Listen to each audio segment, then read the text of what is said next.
안녕하세요. 오늘은 마르틴 루터 23번째 이야기를 나눠보도록 하겠습니다. 오늘부터의 내용은 이제 루터의 말년에 대한 내용들이 나오고 있는데, 루터 역시도 사람이고 이러이러한 부분에서 아쉬운 점들을 이제 드러내기 시작을 합니다. 물론 아름답게 늙어가는 사람들이 있습니다.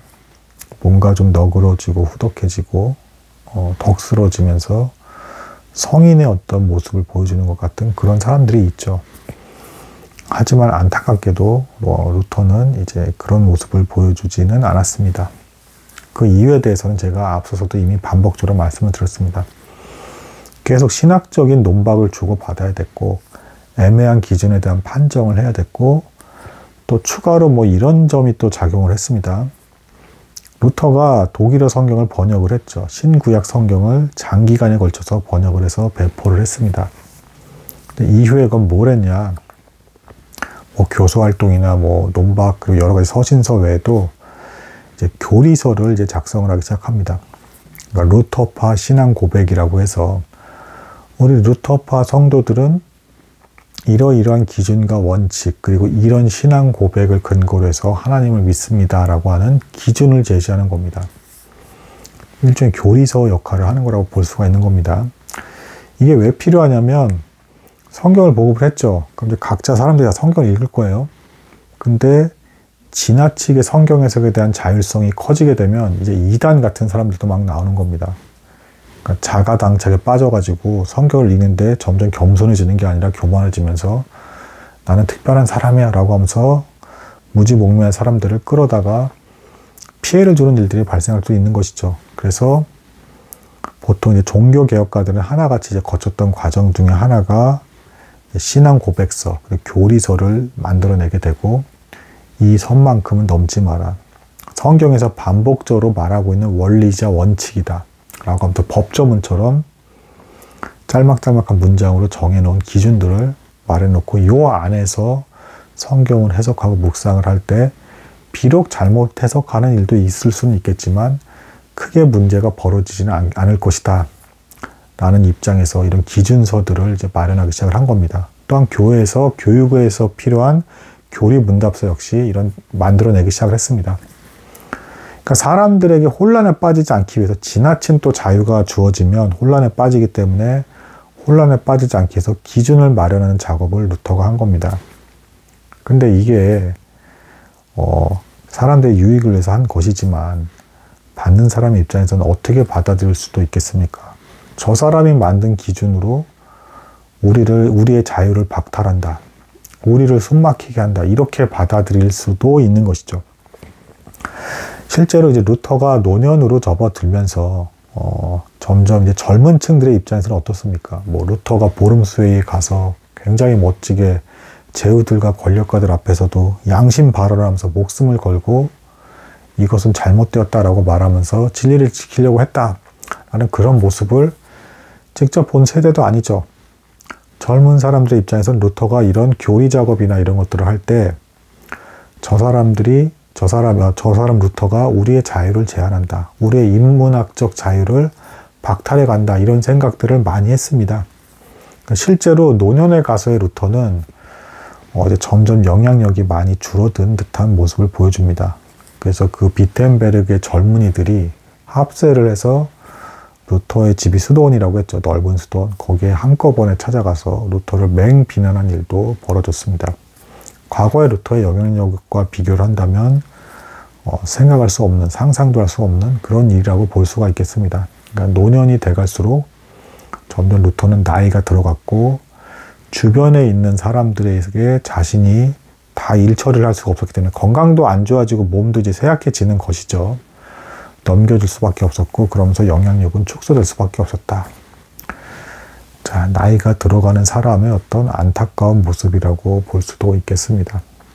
근데 여기서 완고해질 수밖에 없는 작업들을 계속할 수밖에 없었다. 논박을 주고받고 기준을 마련하는 가운데서 이 기준의 만큼은 양보할 수는 없는 기준이라고 하면서 그런 작업들을 하니까 아무래도 온유한 모습을 취하기보다는 이제 냉정하게 아닌 건 아니라고 말하는 입장의 자세를 취하게 되면서 더 괴팍한 늙은이다라는 이제 평가를 받게 되는 좀 까다로운 늙은이다. 자신의 신학 노선과 다르면 도무지 가까워지기 힘든 사람이다라는 그런 평가를 받는 사람으로 점점 굳어져 가게 되는 것입니다. 몇 가지 또 이제 슬픈 예가 있는데, 이런 과정에서 친구들도 이제 루터를 대하기가 힘들었어요. 친구들 각자의 작은 부분에서지만 신학적인 이견들이 분명히 존재했는데, 뭐 큰 이견을 갖고 있는 친구도 있었습니다. 근데 그거를 대놓고 루터에게 말할 수는 없었습니다. 어쨌든 루터파 교회가 세워져 가고 있었던 것이고, 루터가 세운 기준에 의한 성경 해석 교리의 틀을 넘어서면 그 자리에서는 설교권이 주어지지 않기 때문에 그런 것이었습니다. 실제로 이제 이 루터의 그 동료라고 할 수 있는 사람들 중에 아그리콜라라는 사람이 있었는데, 이런 일이 있었습니다. 이 사람이 학식도 풍부했고 나름 책도 많이 읽었던, 그래서 가르치는 그 재능이 있었던 사람이기도 했어요. 비텐베르크에 살고 있지는 않았고 조금 거리가 있었습니다. 루터와 이제 좀 가까운 사이였는데, 이 사람이 이제 어느 날 가정 불화, 아내와도 사이가 안 좋아지고 여러 가지 어려움에 놓이게 되면서 우울증 같은 걸 시달리게 되었습니다. 참고로 종교개혁가들이 거의 다가 우울증을 시달리는 경우가 대단히 많았습니다. 왜 그러냐면, 이 성경을 연구하는 과정에서 하나님 앞에 어쨌든 이건 어디까지나 충실하게 양심적으로 하려 했던 종교개혁가를 말하는 겁니다. 양심적이었기 때문에 하나님 앞에서 내 마음에 조금의 죄도 있어서는 안 된다는 입장을 취했어요. 이게 근데 말처럼 쉬운 일이 아니죠. 근데 그런 과정에서 또한 주변 사람들이 자신을 지켜보고 있죠. 여기서 자기가 인기가 올라가려고 으쌰으쌰 하는 입장에서 어떤 그 주변 사람들의 시선을 의식한다라는 게 아니라, 자기가 흐트러지고 잘못하는 모습을 보여주면 많은 사람들이 지나치게 실망을 하면서 하나님에서 멀어질까봐 그게 두려워서 더 조심해야 했던 것입니다. 이게 상당한 중압감인 것이죠. 종교개혁을 진행한다라는 입장에서 모든 사람들이 자신을 바라보고 지켜본다라는 것에 대해서 스타성을 띠고 그렇게 한다는 게 아니라, 흠이 없어 보이고 경건하고 더 거룩한 모습으로서 살아가야 됐다라는 것입니다. 화려한 옷이나 이런 것은 입지도 않았지만 대부분의 종교개혁가들이 오히려 이제 투박한 옷에 진실된 모습으로 나와서 도덕적으로 흠이 없어 보이는 이제 이런 모습들을 지켜가려고 애를 썼죠. 하나님 앞에 기준을 두고. 근데 이 기준은 도저히 지킬 수 없는 기준이었고, 그 앞에서 항상 엎드려져서 겸손한 모습을 보일 수밖에 없긴 했는데, 이게 지나치다 보면 우울증으로 갈 수도 있는 것이죠. 난 항상 부족하고 문제가 많은 사람이라는 생각이 너무 강해질 수 있는 것이니까. 그리고 더 조심해야 되고, 주변 사람들에 대해서도 내가 잘못하면 영향받아서 망가지면 어떡하나라는 것에 대한 두려움이 있었던 것입니다.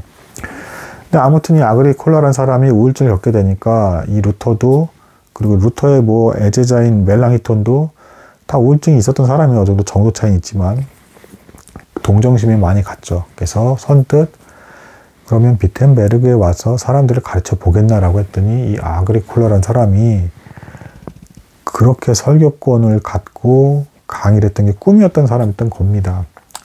루터가 그냥 슬쩍 기운내라고 건넨 말이었는데, 바로 다음날에 가족들을 다 대동하고 루터 집에 찾아왔습니다. 그러고 그럼 난 이제 이 비텐베르크 대학의 교수가 되는 것인가 라고 되물었다 그래요. 그러니까 루터 입장은 황당했죠. 근데 이 친구를 어떻게 대학에도 애매모호하고 바로 또 그냥 가버리시기라고 할 수는 없으니까 교수직을 내줬다라고 합니다. 실제로 내줬고, 그 대신에 이제 아그리콜라에게 분명하게 얘기를 했습니다. 내가 만든 교리서가 있는데 여기서 벗어나지 말게 제발.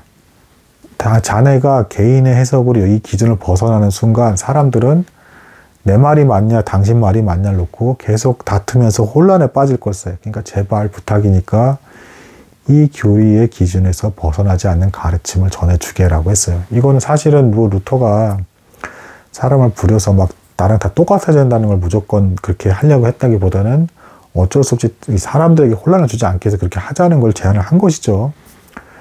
근데 사람의 마음이 참 알 수 없는 것이, 아그리콜라가 정말 겸손한 사람이었다면 이걸 지켜가려 했겠지만 혼란을 주지 않기 위해서 자신의 욕심이 발동을 해서 나는 내 나름대로의 신학을 또 선포하고 싶다라고 해서 루터가 반대할 만한 신학 사상을 선포를 해버리게 됩니다. 이게 또 소문이 나게 되고, 그래서 루터는 어쩔 수 없이 이 아그리콜라를 쫓아내버립니다.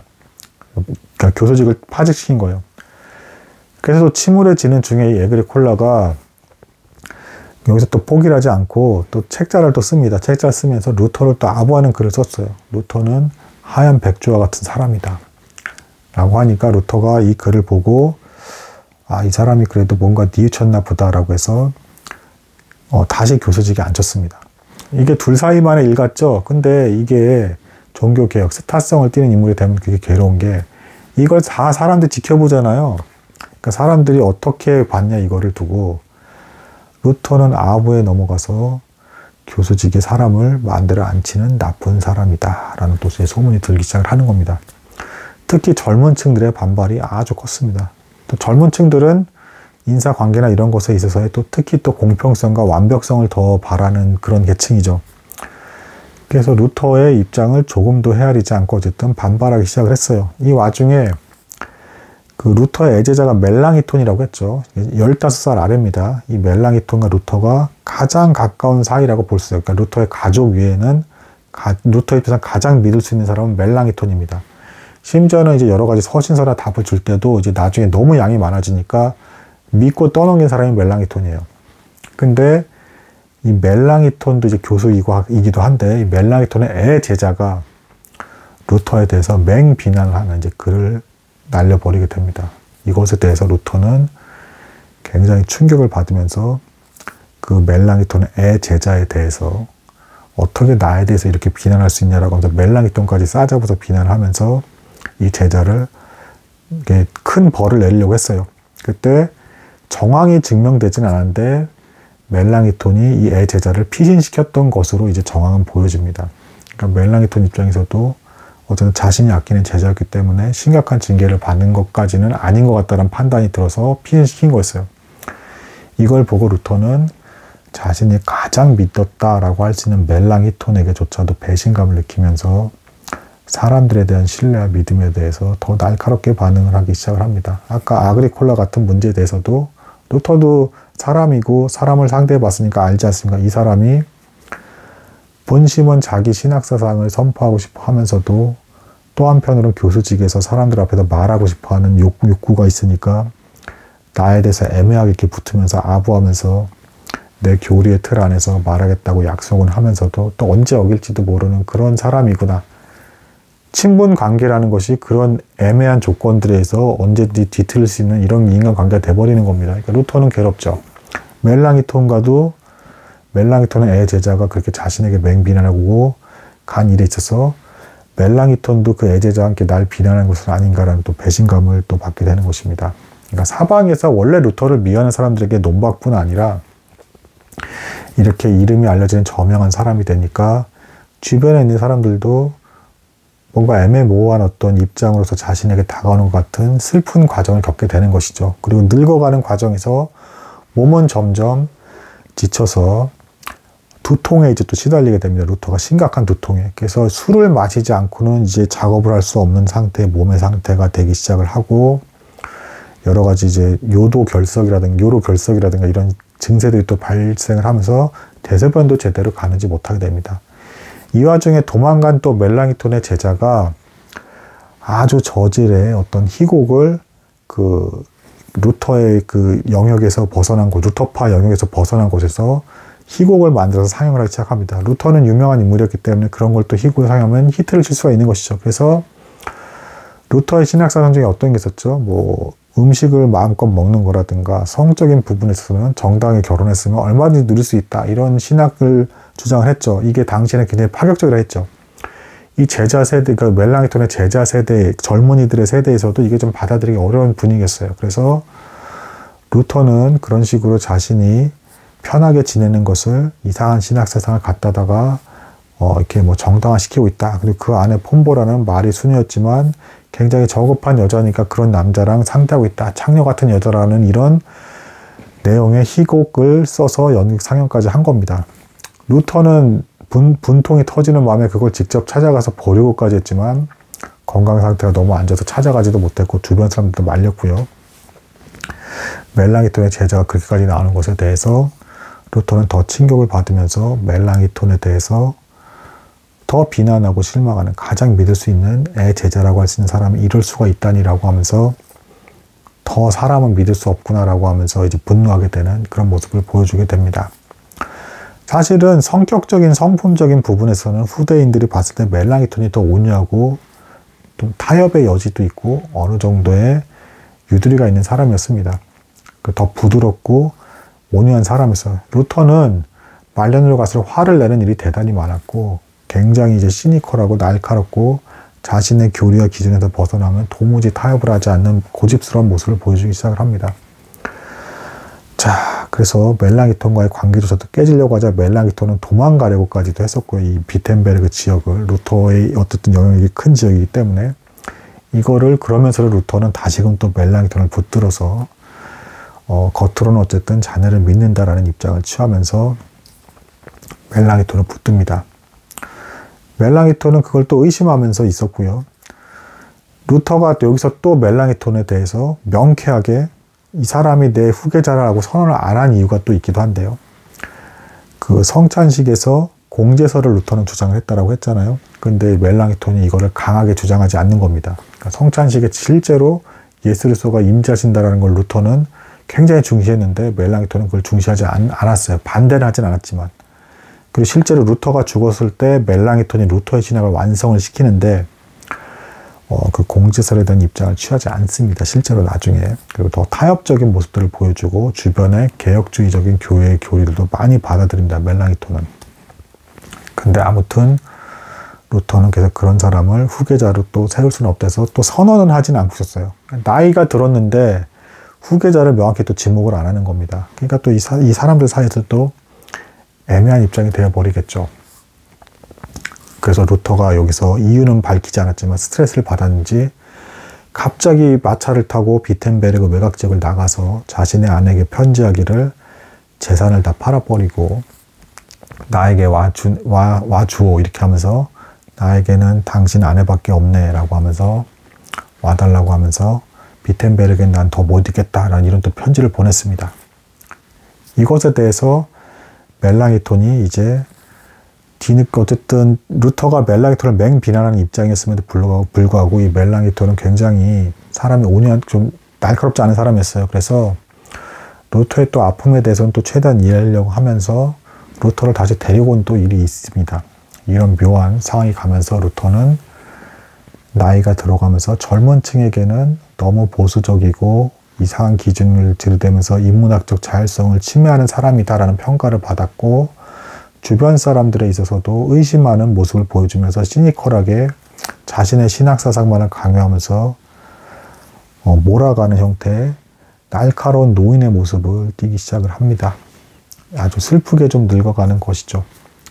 이 와중에서도 어쨌든 루터는 아내만큼은 끝까지 유일하게 루터의 마음을 돌릴 수 있는 사람이었고 또 이 루터의 아내 폼보라를 이용해서 교수직을 얻으려는 사람들도 실제로 있기도 했습니다. 이런 묘한 위치에 있었던 많은 일을 하면서도 외롭고 고독스러운 위치에 있을 수밖에 없는 상황. 그리고 여기서 안타깝지만 날카로워지기 시작하는 루터의 모습을 보여줍니다. 자꾸 화를 내는 그런 모습들. 멜랑이톤과도 좀 대조가 되기는 해요.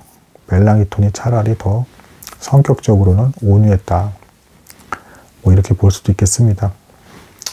노년에 아름답게 후덕하고 성숙된 그런 성품을 지킬 수 있는 환경 속에서 삶을 마무리하면서 걸어갈 수 있는 사람이 좀 복된 것 같기도 해요. 루터는 근데 너무 좀 험한 길을 가게 되었고 가정 환경이나 배경에서도 아버지한테도 버림을 받았죠. 또 슈타우피츠라고 수도원 생활에서 했을 때 영적인 아버지한테도 결혼 문제를 두고 버림을 받았고 윗사람들과 대체로 좀 잘 타협이 안 돼서 사이가 안 좋았고 또 말년에 가서는 심지어는 가까운 사람들에게 있어서도 상대하기 어려운 노인네 라는 입장으로 가게 되었고 몸도 아파서 두통에 시달리면서 술을 마셔야 간신히 작업이 이제 진행이 되는 그런 상태로까지 가게 되는 슬픈 모습을 보여주게 됩니다.